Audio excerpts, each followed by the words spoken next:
अस्सलाम वालेकुम नाज़रीन, दुरूद पाक पढ़ते हैं। अस्सलातु वस्सलामु अलैका या रसूल अल्लाह। बिस्मिल्लाहिर्रहमानिर्रहीम। आज हम दही वाले बैंगन बनाएंगे। बहुत ही मज़े के बनते हैं, इसमें तड़का भी डाला जाता है और आपको ये बहुत पसंद आएंगे। सबसे पहले मैंने यहाँ 3 अदद बैंगन लिए हैं और बारीक बारीक स्लाइस में इसको काट लें। ऐसे आप देख सकते हैं, इतने बारीक स्लाइस आपने काटने हैं और 15 से 20 मिनट पानी में भिगो दें। पानी में आपने 1 चम्मच नमक ऐड कर देना है। अब 20 मिनट के बाद मैं वो स्लाइसेस एक ग्रिल पैन पे थोड़ा सा मैंने ऑयल डाला है और मैं इनको ग्रिल करूँगी। अभी इसमें कोई भी स्पाइसेस नहीं ऐड करेंगे, जस्ट आपने इसके ऊपर लेमन ड्रॉप्स डालने हैं, मतलब कि लेमन जूस 1 से 2 चम्मच आपने इन स्लाइसेस के ऊपर डालते जाना है। जब ये पक जाएं और तो बिल्कुल सॉफ्ट हो जाएंगे तो आपने इनको साइड पे रखना है। ग्रेवी बनाने के लिए मैंने एक प्याज बड़े साइज़ का फ्राई किया है, लहसुन अदरक की पेस्ट उसके अंदर ऐड की है, टमाटर के स्लाइसेस मैं इसके अंदर ऐड करूँगी और इसको बहुत ही अच्छे से पका लूँगी। सॉफ्ट करने के लिए आप थोड़ा सा पानी भी ऐड कर सकते हैं।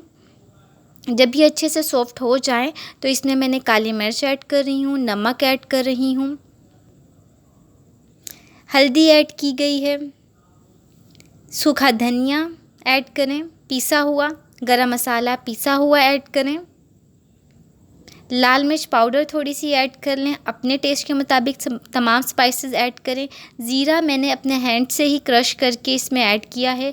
इन मसालों को अच्छे तरह से भूनें और एक ग्रेवी बना के एक साइड पे रख दें। दूसरी साइड पे आपने ऑयल में लाल मिर्च होल, ज़ीरा साबुत और करी पत्ता वो इसमें ऐड करना है और तड़का ये आपने दही में डाल देना है ताकि जब ठंडा हो जाए तो हम बैंगन के ऊपर ऐड कर सकते हैं। मैंने सबसे पहले एक लेयर ग्रेवी की लगाई, फिर बैंगन फ्राई इसके ऊपर लगाए, फिर दही का तड़का इस पर ऐड किया और फिर मैं इसके ऊपर बैंगन ऐड कर रही हूँ, ग्रेवी ऐड कर रही हूँ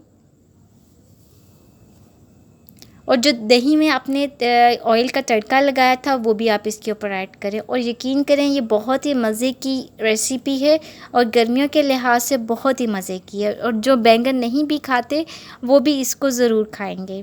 तो आप इस रेसिपी को ज़रूर ट्राई कीजिएगा और मेरे चैनल को सब्सक्राइब कीजिएगा। इस वीडियो को ज़रूर शेयर कीजिएगा। अल्लाह हाफ़िज़।